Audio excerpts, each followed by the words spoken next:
બનાસકાંઠાના ડીસામાં Somnath cold storage ખાતે બનાસકાંઠા વાવ અને થરાદ જિલ્લાના ભારતીય કિસાન સંઘની અગત્યની બેઠક યોજાઈ, જેમાં સરકારે સ્વીકારેલા મુદ્દાઓનો અમલ ન થવાના આક્ષેપ સાથે ખેડૂતોમાં ભારે રોષ જોવા મળ્યો હતો અને હવે ખેડૂતો સીધા વડાપ્રધાન સમક્ષ રજૂઆત કરવા માટે તૈયાર થઈ રહ્યા છે।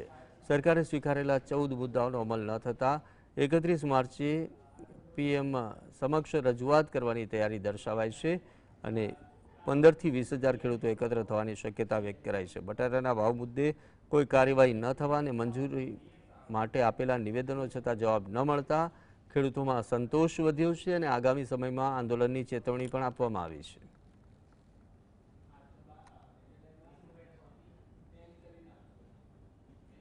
जी हजू 13 प्रश्नों है तो तमारा माध्यम थी अमारे पीएम ने अमारे किसान संघ एक संदेश आपो से कि अमारी बात सांभळो।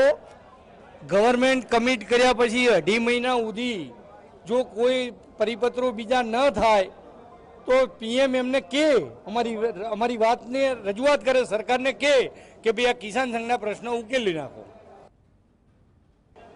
હવે આ પ્રકરણમાં આજે જો નિરાકરણ ના આવે તો ગુજરાતની અંદર બનાસકાંઠા નહીં, ગુજરાતની અંદર ખેડૂતો આક્રોશમાં આવશે। આ પ્રશ્ન એક બનાસકાંઠાના નથી, આ પ્રશ્ન આખા ગુજરાતના છે, પણ એક બનાસકાંઠાના ઓગણે આવે છે અને મોદી સાહેબને મહેમાન તરીકે સ્વીકારીને એમના કોની વાત નાખવી છે। ગુજરાતની સરકાર ખેડૂતને કોઈ આલવા માંગતી નથી અને વચન આલેલા પણ પાલન નથી કરતી।